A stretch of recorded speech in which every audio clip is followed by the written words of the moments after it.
Yeah, what up, what up? Time for another video. So as you can see by the title, this video is about why them foreigners be winning like Jordan, man. You heard? No, but on the real though, I know this cat, foreigner cat, who is from one of our so-called enemy countries now, right? Despite that, this dude, he's married, got several children, works full time, making $15 an hour, and at the same time gets all kind of government assistance. He gets Section 8, so he pays little to nothing for rent. He gets food stamps. He's got several kids, so he probably get $400-500 in food stamps. And he gets WIC for his youngest kids. Now, here's the difference. Here's why that's crazy. Alright? When I was a kid, my mother was on Section 8. We got food stamps. And for a little while, I was even on the WIC program. And my mother has spoke a couple times about how the lady took me off of the WIC program way before she should have, according to the age that I was at the time. And I'm comparing that to, again, going back to this guy, he tells me that one of his children was on the WIC program until she was 5. I was taken off at 2, from what I hear. So, the other crazy thing about all of this is that they had several restrictions on black women back then, and probably still today. Number one being, you couldn't have no man around the house. There couldn't be no man that lived there. There couldn't be a man that supports you, let alone live there with the family and working. That's number one. Number two, as I said, if you were getting any kind of support from a man that was working, oh, you best believe they was gonna cut some of your benefits. They was gonna cut your benefits down. They was gonna make you have to pay more on rent. They was gonna give you less food stamps, and you wouldn't qualify for the WIC program. So that's number two thing. Number three,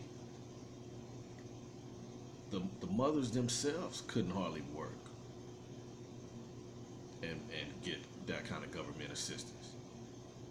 Definitely couldn't work no full time or anything close to it, because if you were making a certain amount of money, you couldn't qualify for those programs, number one. And then number two, if you was making just an average amount of money from working something like part-time, they was cutting your benefits down. Yet, this guy over here is working full-time at $15 an hour and gets all of these benefits on all of these programs and gets to live with his family. Now here's the difference. Here's what makes this important enough for me to make a video about it, knowing that y'all looking at me probably thinking I'm stupid. What is this nigga talking about? Here's the difference. Number one, these two different scenarios is the difference between giving them wealth and allowing them to create wealth while giving me poverty and creating poverty in our lives, my life. It's very real. That's number one. Number two, this probably plays a part in why so many black men back then just went ahead and bowed out of the picture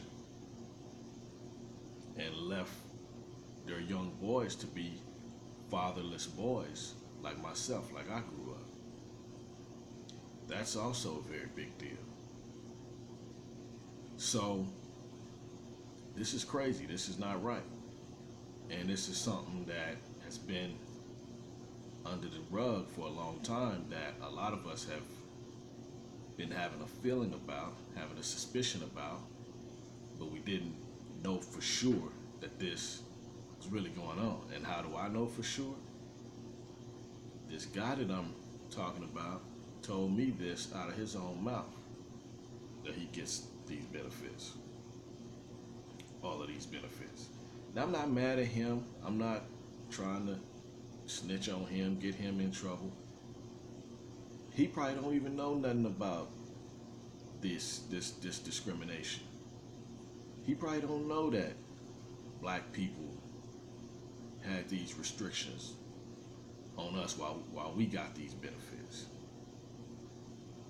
And that's also, I'm sure, why they look at us and look and scratch their head and wonder, damn, why can't black people come up financially?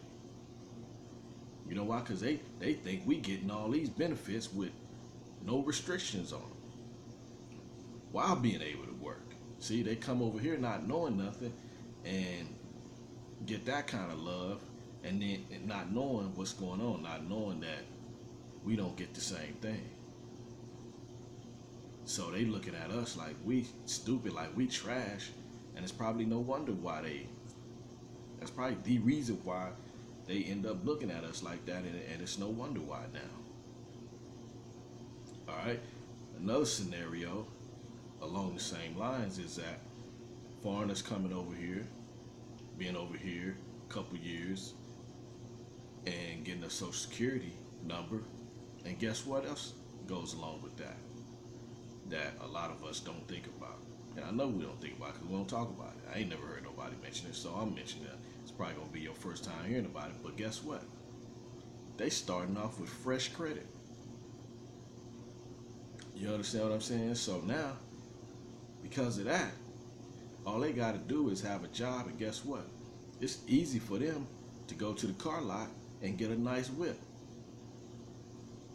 With all these boutique car lots nowadays that be having some nice cars on them, man, we know that all you got to do is have little to no credit and have a job. You know what I mean? Your job is your credit in situations like these days, as long as your credit is decent, or you know, you got fresh credit. All you got to do is have a decent income, and a steady job that you've been on maybe a few months, 6 months, 3 months, whatever the case may be, and you roll out of there with a nice whip. You know, and they're not thinking about that. Why they looking at us like, wow, why can't black people have more? Why, you know, why are they on the bus? Why are they walking? Why are they doing this or that? Why are they rolling old beat up cars? Not all of us, you know, because a lot of, you know, I see a good amount of people rolling pretty decently these days, pretty nice, whatever.